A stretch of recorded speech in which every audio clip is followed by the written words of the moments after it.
হঠাৎ করে এই কচুরি খেতে ইচ্ছা করছে, কিন্তু বাড়িতে এদিকে কিছুই নেই। তা কী করা যায়?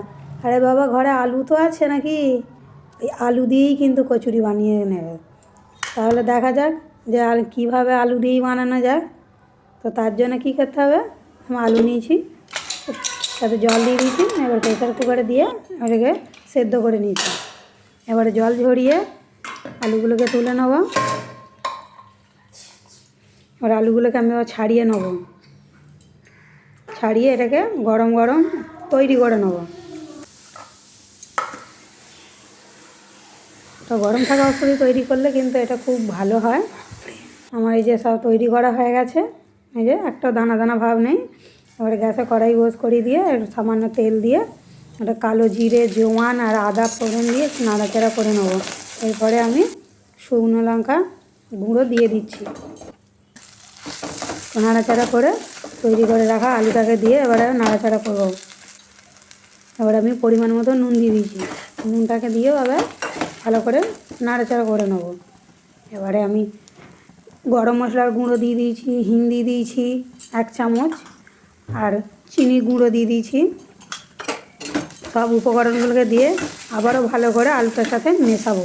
এই চিনিটা দেওয়ার পর কিন্তু এটা মানে জল বেরিয়ে যাবে তো চিনির, আর আলুটা একটু মানে পাতলা হয়ে যাবে। তো যতক্ষণ না একটু টাইট টাইট মতো হয় ততক্ষণ পর্যন্ত এটাকে আমি নাড়াচাড়া করে নেব। এই যে একটু টাইট মতো হয়ে গেছে, আমি এবার নামিয়ে নিচ্ছি। এখানে আমি কচুরির জন্য আমি ময়দা নিয়ে নিয়েছি, এখন নুন দিয়ে এটাকে একটু মাখিয়ে নিয়েছি। এবার আমি ময়াম দিয়ে দিচ্ছি, সাদা তেল দিয়ে এটাকে মাখিয়ে নিয়ে তারপরে একটু জল দিয়ে আমি এটাকে একটু ডো বানিয়ে নেব। তো বন্ধুরা, আমার ভিডিওটা যে যেখান থেকে দেখো না কেন চ্যানেলকে সাবস্ক্রাইব করে দেবার অনুরোধ রইল। আর পুরো ভিডিওটা দেখে যদি ভালো লাগে তাহলে লাইক কমেন্ট শেয়ার করতে ভুলবেন না। যেমন মাখানো হয়ে গেছে, আমি লেচি কেটে নিয়েছি, আর লেচিগুলো একটু সমান করে নিয়েছি। এবার আমি এই পুরটা ওতে ভরে দেবো লেচির ভেতরে। এবারে গোল বাটির মতো করে নিচ্ছি, পুরটাকে এবারে দিয়ে ভালো করে মুখটাকে বন্ধ করে দিচ্ছি। একটু বেশি করে পুরটা দিয়েই কিন্তু আমি সব এই কচুরিগুলোকে করে নিয়েছি।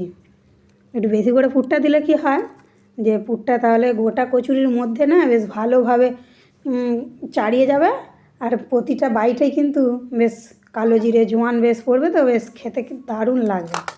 আমার এই যে সব হয়ে গেছে এক এক করে, আমি এবারে একটু তেল দিয়ে এবারে বেলে নিচ্ছি এক একটা লেচি দিয়ে।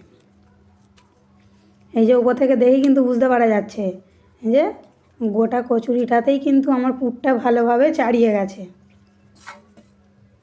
এই যে এবার আমার হয়ে গেছে, এক এক করে সব করে নিয়েছি। এবার গ্যাসে কড়াই করে দিয়ে আমি তেল দিয়ে দিয়েছি ভাজবার জন্য। এবার একটা করে আমি কচুরি দিয়ে ভেজে এটাকে নামিয়ে নেব।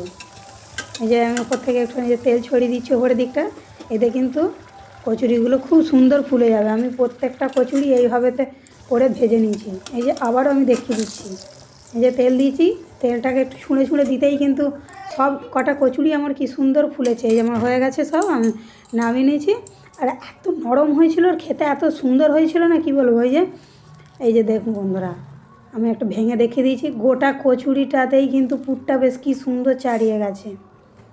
এই যে এটা তো কিন্তু দেখা যাচ্ছে। তো এইভাবে একবার বানিয়ে দেখবেন, খেতে কিন্তু দারুণ লাগে। তো এখানে ভিডিওটা শেষ করছি। সবাই ভালো থাকবেন, সুস্থ থাকবেন।